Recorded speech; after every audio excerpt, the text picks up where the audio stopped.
সঁচাকৈ ৰাইজৰ দলক এৰি কংগ্ৰেছে সিদ্ধান্ত লৈছে নেকি? হয়, মই সেইটো নাজানো। কালি মোক এজন আমাৰ বিৰোধী ঐক্যমঞ্চৰ লিডাৰে ফোন কৰিছিলে। ফোন কৰি কিন্তু তেখেতে জনাইছিলে যে তেখেতক কংগ্ৰেছৰ পিনৰ পৰা 24 তাৰিখে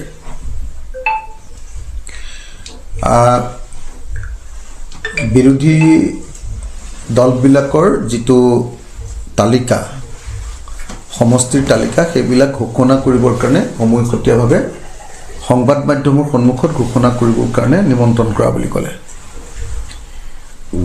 লগতে মোক এইবুলিও খবৰ দিছিলে যে ৰাইজৰ দলক আসন এৰি দিয়া নহ'ব, তেওঁলোকৰ লগত বুজাবুজি নহ'ব, গতিকে কংগ্ৰেছে বাকী দলবিলাকৰ লগত 24 তাৰিখে আসন ভাগ বিতৰা কৰিব।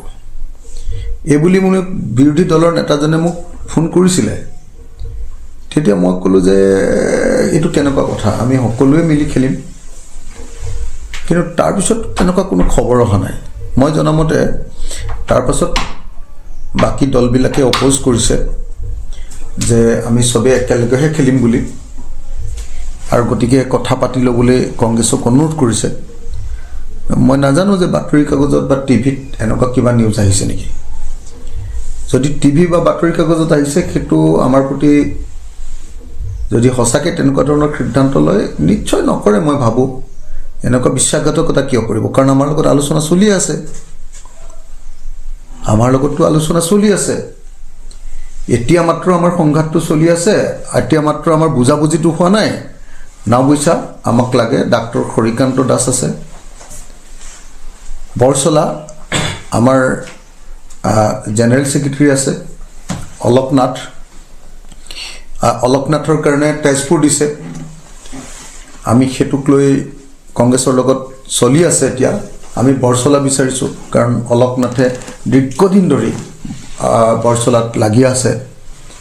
আৰু আপোনালোকে সকলোৱে জানে যে অলকনাথ হ'ল অসমৰ জাতীয়তাবাদী আন্দোলনৰ এজন গুৰুত্বপূৰ্ণ মানুহ।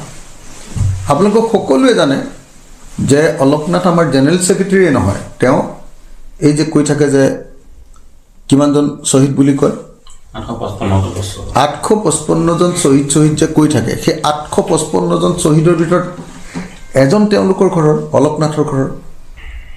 শ্বহীদ পৰিয়ালৰ ব্যক্তি হ'ল অলকনাথ। তেওঁ চিনেমা ডাইৰেক্টৰ, তেওঁ অসমৰ নাট্য জগতৰ এটা চিনাকি নাম, এক্টৰ হিচাপে চিনাকি নাম, তেওঁ অসমৰ জাতীয়তাবাদী আন্দোলনৰ এটা চিনাকি নাম অলকনাথ। গতিকে তেওঁৰ কাৰণে আমি বৰচলা বিচাৰিছোঁ, তেওঁলোকে আমাক তেজপুৰ দিছে, সেইটোত লাগি আছে। তাৰপাছত আমাৰ লাগি আছে আপোনাৰ কি কয়, ধিং সমষ্টিটো তেওঁলোকে আমাক প্ৰথমতে দিম বুলি ক'লে, দিম বুলি হৈ গ'ল, কনফাৰ্ম হৈ গৈছিলে। তাৰপিছত আকৌ ধিংটো এৰিব খোজা নাই, কৈছে যে ফ্ৰেণ্ডলি খেলিব লাগে। আৰু আমাৰ কাৰ্যকৰী সভাপতি আছে ৰমেন বৰঠাকুৰৰ কথাটোত লৈ লাগি আছে। আমি দেখিছোঁ, আপোনালোকে জানে যে আমি মাহমৰা বিচাৰিছোঁ, আমি ৰঙিয়া বিচাৰিছোঁ, আমি শদিয়া বিচাৰিছোঁ, এইবিলাক চব বিচাৰিছিলোঁ। সেইবিলাক চব অস্বীকাৰ কৰিছে।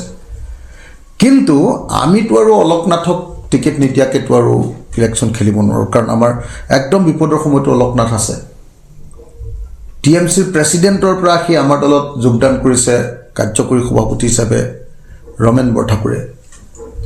ডাক্তৰ হৰিকান্ত দাস, আপোনালোকে নিশ্চয় জানে যে ডাক্তৰ হৰিকান্ত দাসৰ কাৰণে এতিয়া ৰঙানদীটো এৰি দিছে। কিন্তু ডাক্তৰ হৰিকান্ত দাস SCৰ সদৌ অনুসূচিত জাতি ছাত্ৰ সন্থাৰ SC ষ্টুডেণ্ট ইউনিয়নতে যে তেওঁ প্ৰেচিডেণ্ট আছিলে।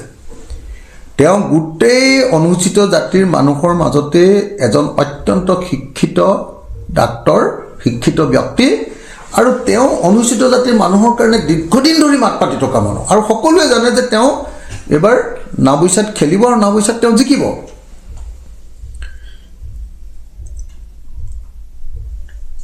এতিয়া ধুবুৰী লোকসভা সমষ্টিৰ যি ধুবুৰী জিলা তাত আমাক এটাও চিট দিব খোজা নাই, অথচ তাত আমাৰ যথেষ্ট সংগঠন আছে। সৰ্বশেষত মানে মাত্ৰ কেইটামান চিটক লৈ লাগি আছে, কেইটামান চিটক লৈ 3টামান চিটৰ বুজাবুজি হৈ গ'লে আমাৰ বুজাবুজি শেষ হ'ব। তেনেকুৱা স্থলত যদি সঁচাকৈ কংগ্ৰেছে যদি ৰাইজৰ দলক এৰি আন দলবিলাকৰ লগত, কালি মোক এজন বিৰোধী নেতাই জনাইছিলে যে এনেকৈ কৰিবলৈ লৈছে কংগ্ৰেছে, কিন্তু তাৰপিছততো তেওঁলোকে জনালে যে নাই আমি কোনো পধ্যে নাযাওঁ, তেনেকৈ আমি একেলগেহে যাম আৰু বিৰোধী ঐক্য মঞ্চ এবাৰ হ'বই লাগিব। গতিকে যদি আমাক কংগ্ৰেছে বিশ্বাসঘাতকতা কৰে, সেইটো অকল আমাৰ প্ৰতি বিশ্বাসঘাতকতা নহ'ব, সেইটো অসমীয়া জাতিৰ প্ৰতি বিশ্বাসঘাতকতা।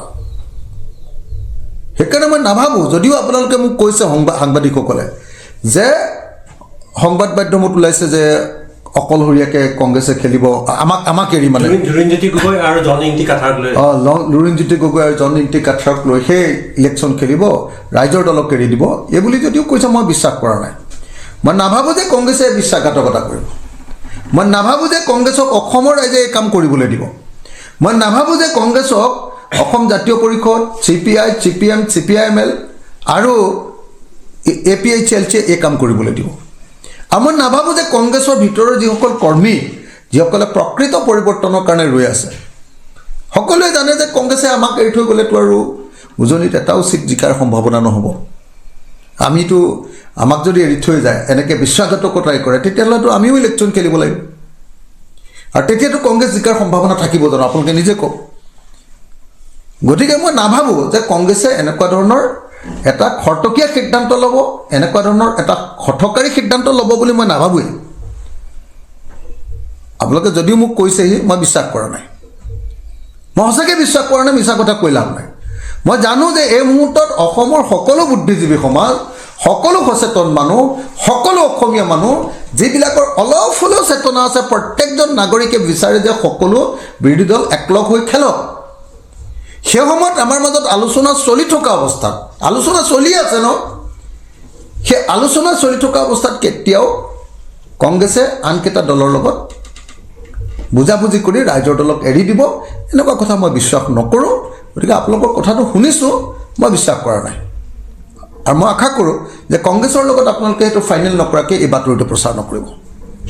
সেইটো আপোনালোকে যাতে মিছা বাতৰি এটা, ভুৱা বাতৰি এটা, মানে অধ্যসত্য বাতৰি এটা যাতে আপোনালোকে প্ৰচাৰ নকৰে। এইটো কিন্তু হয় যে কংগ্ৰেছে কালি কোনোবা দলক কৈছিলে যে 24 তাৰিখে আমি ৰাইজৰ দলক বাদ দিয়ে আনুষ্ঠানিক মানে বিৰোধী ঐক্য মঞ্চৰ তালিকা ঘোষণা কৰিম, কিন্তু বাকী দলবিলাকে, মই জনামতে বাকী দলবিলাক, আটাইবিলাক দলে, বামপন্থী দল, সোমপন্থী দল, আঞ্চলিকতাবাদী দল, সকলো দলে মই জনামতে সকলো দলে অপ'জ কৰিছে, নহয় আমি সকলোৱে একেলগে খেলিম, আৰু আমাৰ লগত সমস্যাও বেছি নাই ন, 3টামান সমষ্টিৰ সমস্যা, 3টা সমষ্টিৰ সমস্যা একবাৰ কথা পাতিলে শেষ হৈ যাব। তাৰপাছত